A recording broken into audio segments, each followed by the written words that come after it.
I will not try to come now. This will request you that your aspiration that ONGC becoming CNPC, GAIL becoming Gazprom, how it can be fulfilled. Can you just tell in 4-5 minutes how you look at it today? Good question. You see, first of all, in my view, I share some of the views expressed by by Sharmaji and other co-panelists here. You see, what we have with us, we have a demand, we have a fast-growing economy, and at the same time, we have, thanks to the mobile revolution, smartphone revolution, every single Indian today wants to basically be in a position to enjoy the kind of life that some of us happen to enjoy in big cities like Delhi, Bombay, Bangalore, etc. Energy at the very center of everything. Without energy, nothing moves. But how do we get there? We're not as blessed. Even if we were, we still, like Saudi Arabia is blessed, but then they have Saudi Aramco, one of the finest public sector undertakings in the world. I've been to their company a few times. Among the best. Their R&D facilities or exploration or production facilities. I've been to several of their production facilities as well. So my kind of, after seeing all oil PSUs across the world, practically in all parts of the world, my kind of experience now tells me that the only way we can basically deliver on A, the expectations, B, the needs, and 3, the aspirations of the people in terms of hydrocarbon, is that we make our companies absolutely world-class in terms of expertise, world-class in terms of management, world-class in terms of their mindset. I agree with Sharmaji. I would like to share 2 brief anecdotes with you. Mr. Khalid Al-Faleh, who is now the oil minister of Saudi Arabia, he was earlier president or CEO of Saudi Aramco. I remember talking with him in Saudi Arabia, and he said, look, I have interaction with my minister once every year, where I spend practically the whole day. And there, he's the boss, and I'm his student. And he says, I own the company, I've hired you to deliver this. And he shared with me that he often would be very tough in terms of what he wants, because he owns the company on behalf of the king, of course. But he said, once that meeting is over, and I had promised what I could deliver, we don't talk once a year, unless there is something in between, like an emergency or accident or something. That's a different story. Second anecdote I would like to share with you, that I was in Oslo just for a couple of days, and in that time the oil minister of Norway happened to be a very, very close friend of mine. So I just called her once I landed there, and I said, look, I'm in Oslo for 2 days, and I was wondering, of course I was having lunch with her. She's a very dear friend of mine. She used to be a junior diplomat in Delhi long time ago. They joined politics, became a minister. So we became friends when she was posted here. And so I said, the way we think in India? I said, she's the minister, a cabinet minister. So I just called her on her mobile. I said, I would like to meet CEO and president of Statoil. That is, in English we call it State Oil. There they call it Statoil. And I said, can you arrange my meeting this afternoon or tomorrow morning or something? I thought she's minister, anything can be organized. And then she said, oh, I can organize your meeting with God, but with him it's very difficult. I'm myself waiting for an appointment with him for the last 3 weeks. And CEO of Statoil, this is a state-owned company, reports of course to her. But that's again through a very institutionalized mechanism, means twice a year or so. In short, what I'm trying to say is that these companies need to be given an absolute autonomy. We call them Maharatna. I just don't call them Maharatna, Navaratna, or whatever Ratna. Don't call it anything. The important thing is give them what they need most. Every year, have a meeting. And then agree upon what you need to agree upon. And after that, if they don't deliver, take them to the task. But in between, let the professionals run these organizations. That's what we need.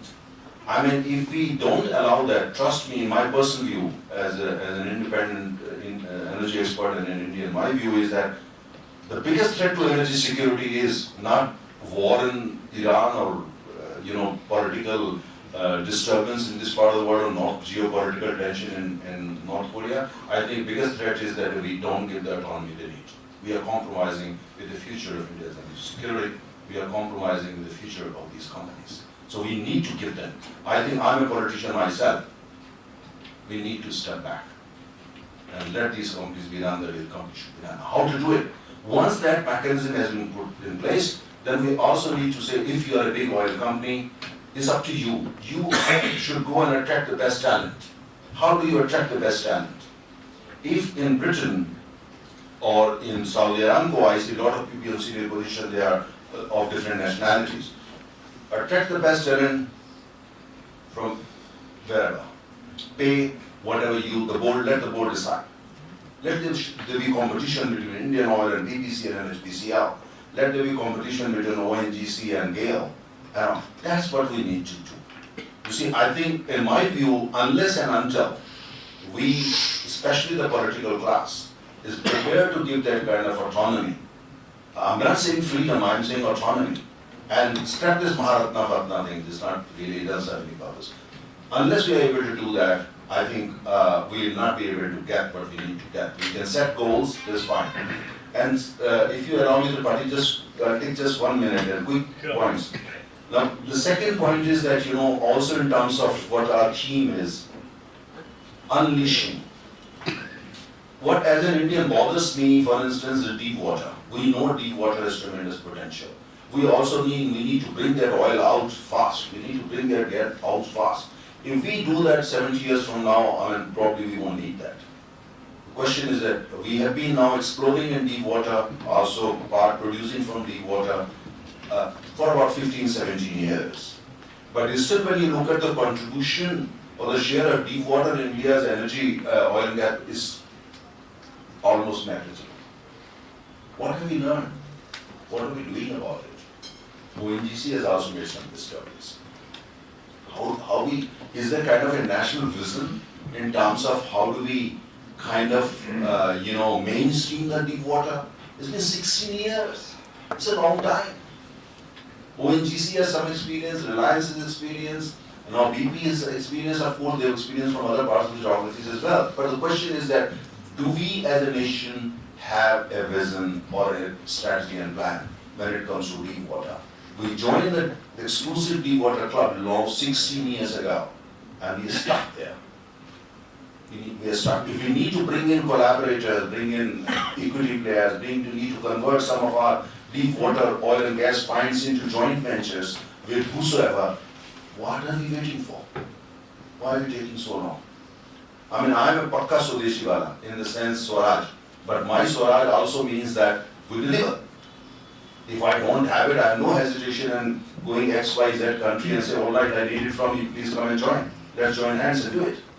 And the the other quick point I want to make is that when, and especially Mr. Mahendra Pratap also talked about, the Minister also talked about, Northeast. I've been to Northeast, some of your oil fields, ONGC oil fields also, gas fields also. There is tremendous potential. And we need to have a separate, exclusive Northeast strategy in place, and not tomorrow. This needs to be done ASAP. We also have Nagaland, which has come out with its own exploration blocks. And we know very little about that. But I think focus on Northeast is very essential.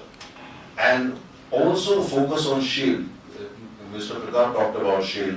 The question is that, I'm told, Arunachal is very rich, Ladakh is very rich, there are a number of other geographies within our geography called India supposed to be very rich in terms of shale. But the question is that why aren't we moving fast enough? So there are lots of questions, and I think it's important that when we have honorable minister, when we have other politicians, we ask tough questions. We demand roadmaps, we demand a strategy, we demand a delivery calendar. I think the most important thing is that we as all stakeholders, that we demand a delivery calendar. But at the same time, I think to start with, give autonomy, let these companies are big, some of our oil companies are actually bigger than economies of some countries. For instance, Indian oil is bigger than the total GDP of Myanmar, and Myanmar is not a small country. ONGC is bigger than Nepal. If our oil company, Indian Oil, ONGC, HPCL, they put together, they are bigger than Pakistan in terms of the size, economic size. So these are big companies. These are so big, and the turnover, annual turnover, some of these companies bigger than some of our states also. So if we can give that autonomy to the chief minister, why can't we give it to the CMD of the company? I think we need a debate on that. Organization like Ficci should also debate. And that's to answer your question, Mr. Tripathi. We need to be more candid, we need to be more straightforward, and we need to and we need to do it fast. Thank you. Thank you, Taneja ji. Now, I would like to just sum up